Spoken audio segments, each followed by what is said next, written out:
The police told me the house was empty when they arrived. That was impossible, because when I ran out screaming, someone was still inside.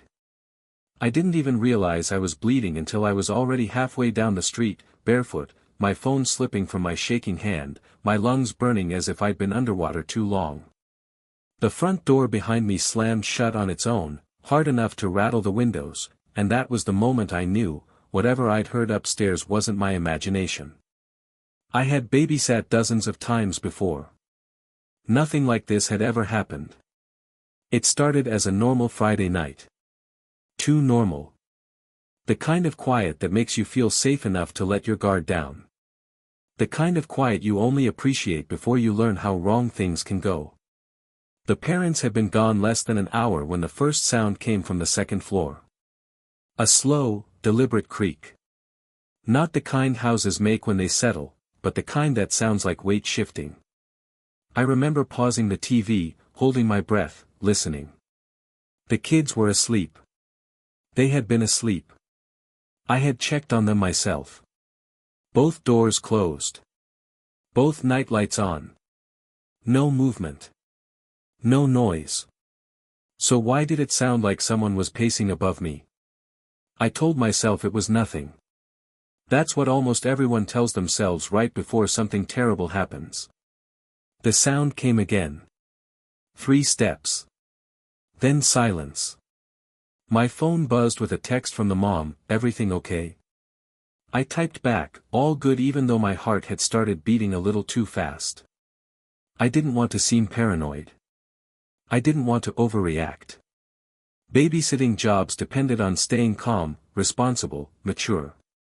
So I stayed on the couch. That was my second mistake. Because a few seconds later, I heard something that made my stomach drop straight through the floor.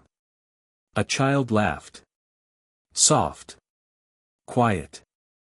Right behind me. The TV was still paused. The house was still.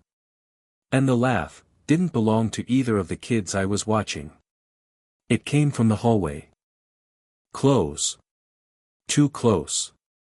I turned slowly, already knowing I wasn't supposed to see what was waiting there, and that once I did, nothing about this night would ever feel normal again. And the worst part? When the police finally searched the house later that night, they said there were no signs of forced entry. No open windows. No broken locks. No footprints. Which means whatever was moving through that house with me was never an intruder to begin with. My name is Emily, and at the time this happened, I was 19 years old, a sophomore in college, and desperately trying to save money for tuition. Babysitting wasn't glamorous, but it was easy, familiar work. I'd been doing it since high school, mostly for families in quiet neighborhoods where the biggest challenge was convincing kids to go to bed on time. This house was one of those places.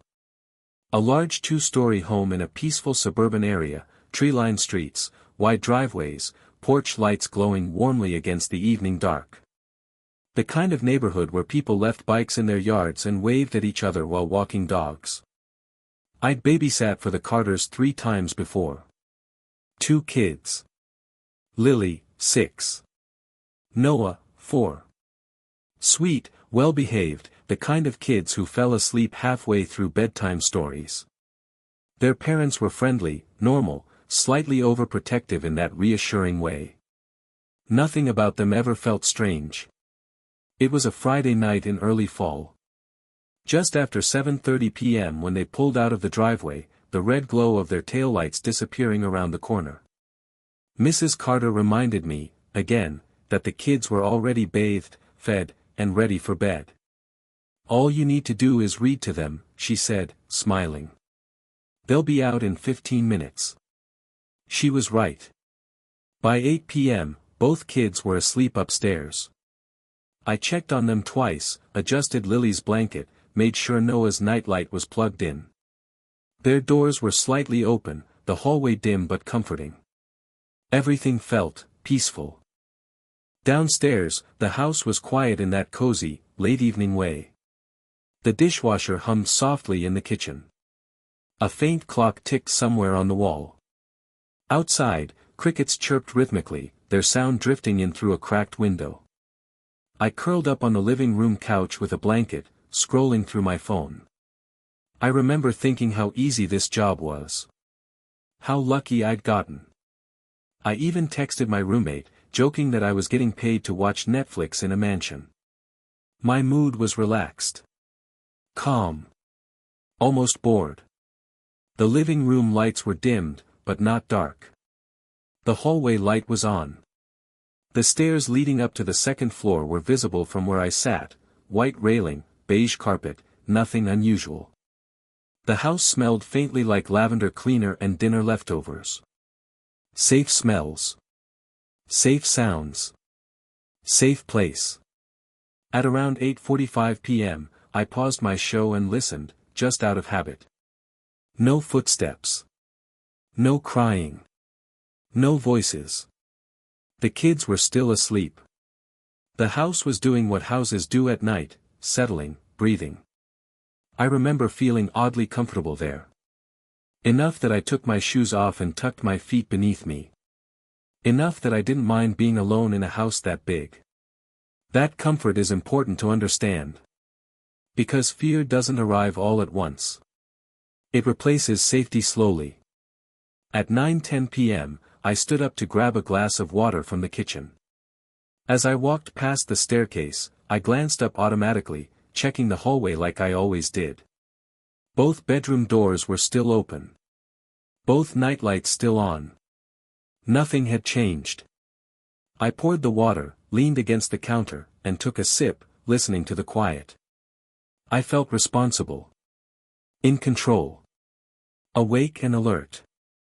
There was no reason to think anything was wrong. No warning. No sense of danger. Just a normal night. In a normal house. Doing a normal babysitting job. And that's what makes what happened next so hard to explain. Because when fear finally crept in, it didn't crash through the door. It whispered from upstairs. The first thing that changed was the sound of the house. It's hard to explain unless you've felt it yourself, but there's a difference between a quiet house and a house that's listening. The dishwasher stopped its gentle hum. The ticking clock seemed louder than it had before. Even the crickets outside went silent, as if someone had flipped a switch. I stood in the kitchen longer than necessary, glass of water in my hand, suddenly aware of how alone I was. I told myself it was nothing. Houses get quiet. Sounds come and go. You notice things more when you're by yourself. Still, I didn't sit back down right away. From the living room, I could see the bottom half of the staircase. The steps disappeared upward into the dim hallway light. Everything looked exactly the same as it had minutes earlier, but I had the strangest urge to check on the kids again.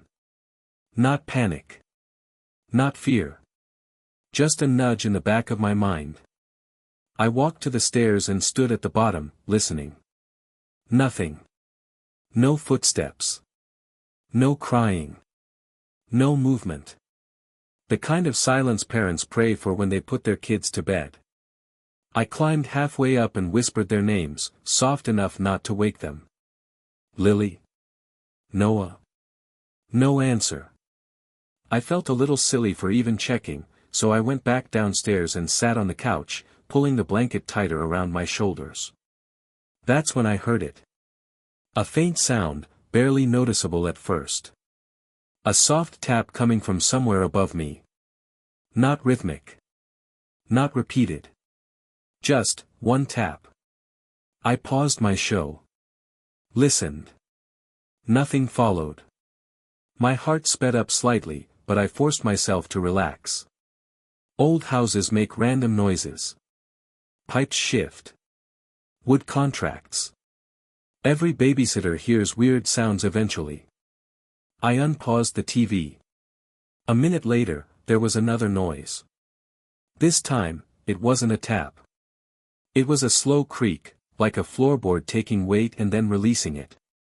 I muted the TV again. The sound came from the second floor. From the hallway. I stared at the staircase. Trying to pinpoint it. The railing cast long shadows against the wall, unmoving. The hallway light upstairs still glowed softly, unchanged. No footsteps followed. No doors opened. No voices. Just silence. A heavy one. I checked the baby monitor app on my phone, something Mrs. Carter had insisted I download, just in case. Both cameras showed still images of sleeping children. Lily curled on her side. Noah sprawled across his bed. I let out a breath I didn't realize I'd been holding. Everything was fine. But I didn't unmute the TV. I sat there, listening. A few minutes passed. Then 10.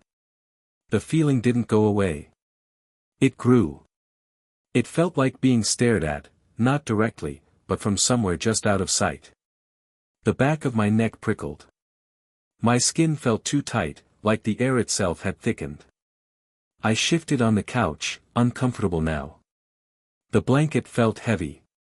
The room felt colder. I glanced toward the hallway. The light was still on.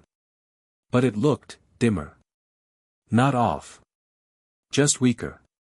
As if something were draining it. I stood up again, annoyed at myself for being jumpy. I walked toward the hallway, telling myself I'd flip the switch, reset the brightness, prove there was nothing wrong. Halfway there, I stopped. Because from upstairs, I heard a sound I couldn't explain away so easily. A slow exhale. Not loud. Not close enough to identify. But unmistakably human. I held my breath. The exhale came again. Long controlled. Like someone standing still, trying not to be heard. I didn't move. Didn't speak. Didn't even reach for my phone. I just stood there, staring at the stairs, heart pounding hard enough to hurt. Whatever was upstairs wasn't making noise anymore. And somehow, I knew. It was waiting for me to do something next. I don't know how long I stood there staring at the stairs. Seconds felt stretched. My heartbeat was so loud I was sure it could be heard upstairs. The air felt thicker now, pressing against my chest, making each breath shallow and deliberate. The house wasn't just quiet anymore, it felt occupied. I finally forced myself to move. Slowly, carefully, I lifted my foot onto the first step. The wood didn't creak, which somehow made it worse. Every instinct in my body screamed at me to turn around, to grab my phone, to run for the door, but responsibility held me in place. The kids were upstairs. If someone was in the house, I couldn't just leave them. I climbed one step at a time, my hand sliding along the railing. With every step, the temperature dropped. The warm, cozy feeling the house had earlier was gone, replaced by a cold that felt unnatural, like the heat had been pulled out of the air. Halfway up the stairs, the hallway light flickered. Once. Twice. Then it steadied. That's when I smelled it. A faint, sour odor, something damp and old. Not food. Not garbage. More like a basement that hadn't been opened in years. My stomach tightened. I reached the top of the stairs and stepped into the hallway. Both bedroom doors were still open. Both nightlights were still on. But something was wrong. The hallway felt longer than it should have. The shadows pooled deeper along the walls, stretching unnaturally toward me. My ears rang softly, like pressure building before a storm. I took a step toward Lily's room. That's when I saw the shadow. It wasn't cast by anything I could see. It wasn't connected to a body or a light source. It was just there. Sprawled across the far wall at the end of the hallway, taller than the doorframe, its edges trembling slightly as if it were breathing. I froze. The shadow moved. Slowly. Deliberately. It stretched upward, touching the ceiling, then recoiled, as if reacting to my presence. My mouth went dry. "This isn't funny," I whispered, my voice barely making a sound. The shadow didn't disappear. Instead, it peeled itself off the wall. The air grew heavy all at once, like the house had sunk underwater. My ears popped. My head throbbed. Every light in the hallway dimmed simultaneously, glowing weakly like dying embers. Then I saw it clearly. Not a shadow anymore. A shape. Tall. Wrongly proportioned. Its limbs bent at angles that didn't make sense, joints placed too high, too low. Its surface wasn't solid, more like darkness folded in on itself. Where its face should have been, there was nothing. No eyes. No mouth. Just a hollow absence that seemed to swallow the light around it. I couldn't breathe. My legs locked, refusing to move. The thing shifted forward without taking a step, gliding closer down the hallway. As it moved, the walls creaked and groaned, the house protesting its presence. Then it turned its head, if you could call it that, toward Noah's room. No, I whispered, panic flooding my chest. No, no, no. The thing paused. And I realized, with horrifying clarity, that it had been aware of the children the entire time. It hadn't come for me first. I lunged forward without thinking, adrenaline snapping me out of my paralysis. The moment I moved, the atmosphere dropped, like gravity suddenly doubled. My limbs felt heavy. My vision blurred at the edges. The thing reacted instantly. The hallway lights went out. Total darkness. I heard a sound then, a low, layered noise that vibrated through the walls and straight into my bones. It wasn't a growl. It wasn't a voice. It was breathing. Right in front of me. That was the moment I knew this wasn't just fear or imagination. Whatever was in that house was real. And it was no longer hiding. The moment the lights went out, I ran. I didn't think. I didn't plan. My body moved before my mind caught up, adrenaline ripping through me so hard it made my vision sparkle. I spun toward the stairs, my hands scraping the wall as I stumbled forward in total darkness. Behind me, the breathing changed. It sped up. Not panicked, excited. I felt it rush past where I'd been standing a second earlier, the air tearing like something massive had displaced it. The wall beside me cracked with a sharp pop, picture frames shattering as I threw myself down the staircase. I missed steps. Fell. Slid. My shoulder slammed into the banister, pain exploding down my arm, but I didn't stop. I couldn't stop. I hit the bottom hard and rolled, gasping, already scrambling toward the front door. The living room lights flickered on for half a second. Long enough for me to see it. It was at the top of the stairs now, unfolding itself into the space. Too tall. Too thin. Its limbs dragged against the walls as it leaned forward, filling the stairwell like a shadow that had learned how to move. The lights went out again. Something hit the wall behind me. Hard. The entire house shook. I screamed and sprinted for the door, my feet slipping on the hardwood. My hand hit the lock, twisted, nothing. My fingers fumbled, slick with sweat. I could hear it coming down the stairs now, not running, not walking, but sliding, each movement accompanied by that layered breathing. Closer. Closer. The door finally unlocked. I yanked it open and burst onto the porch, the cold night air slamming into me like a wall. I tripped on the steps and hit the concrete, skin tearing, palms burning, but I was already back on my feet, running barefoot down the driveway. Behind me, the front door slammed shut. Not by the wind. I ran until my lungs felt like they were tearing apart. I didn't look back until I reached the middle of the street. When I did, the house was dark. Completely. No porch light. No hallway glow. Just a black shape against the quiet neighborhood. Then I heard it again. Not from the house. From behind me. A breath. Right at my ear. I screamed and spun around, swinging wildly, but there was nothing there.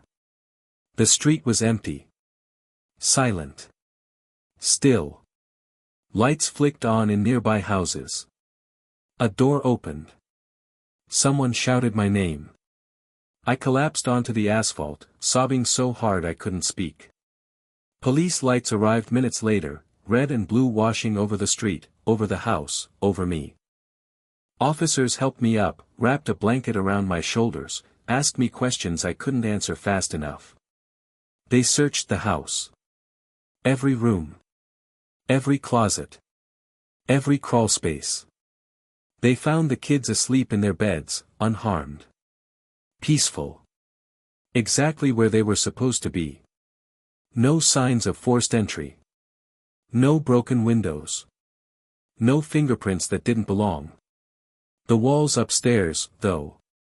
They found long cracks along the stairwell. Deep ones. As if something heavy had slammed into them with incredible force. When the officer asked me what attacked me, I opened my mouth. And realized I didn't have words for it.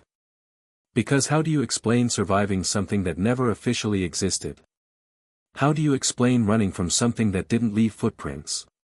But almost caught you anyway? They told me I was safe. That word kept coming up again and again as the night slowly unraveled into morning. Safe. The paramedic said it while checking my scraped palms. The officer said it while handing me a paper cup of water. Even the parents said it later, their voices shaking as they thanked me over and over, promising I'd never have to babysit again. Safe didn't feel real. I sat on the curb wrapped in a thin blanket, watching the police lights spin across the quiet suburban street. Neighbors peeked through curtains. A few stood on porches whispering, their eyes flicking between me and the dark house like they expected it to move. The officers searched again. And again. They brought in flashlights, then more officers, then someone who looked like a supervisor. They checked the attic. The basement. Behind the furnace. Inside the walls where the cracks ran jagged and deep. Nothing. No signs of forced entry. No fingerprints that didn't belong. No damage consistent with an intruder, except those long fractures along the stairwell wall, which no one could explain. One officer finally asked me to describe what I'd seen. I tried. I told them about the breathing. About the way the lights reacted to it. About the shape at the top of the stairs that didn't match the space it was standing in. He nodded politely. Wrote a few words. Then gently suggested I'd experienced a stress-induced hallucination. Babysitting can be scary, he said. Especially at night. I wanted to scream at him. Instead, I said nothing. The parents returned just before dawn. They rushed past me into the house, crying when they saw their kids still asleep, untouched. The mother hugged me so tightly I could barely breathe, whispering thank you over and over into my hair. The kids didn't remember anything. They said they slept through the night. No sounds. No voices. No lights going out. No breathing. When the sun came up, the house looked normal again. Warm. Harmless. Like it had never tried to swallow me whole. Before I left, an officer walked me back inside to get my shoes and phone. Standing in the living room made my stomach twist. Everything was exactly where it should be. No overturned furniture. No broken frames. No signs of panic, except for the front door. The lock was bent inward. Just slightly. The officer frowned, tugged on it, then shrugged. Probably old. Upstairs, the stairwell wall had been photographed and marked. I stood at the bottom, staring at the cracks that ran from shoulder height all the way to the ceiling. They were too high. A week later, the case was closed. No suspect. No threat. No follow-up. Life moved on, for everyone but me. I quit babysitting that same week. I stopped taking late-night jobs. I started sleeping with the lights on.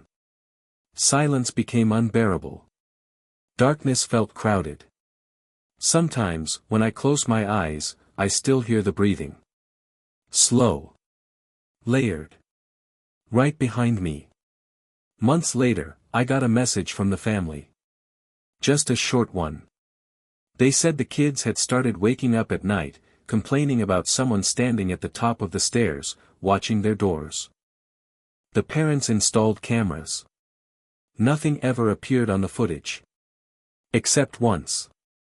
At exactly 2:17 a.m., every camera in the house went black for 1 second.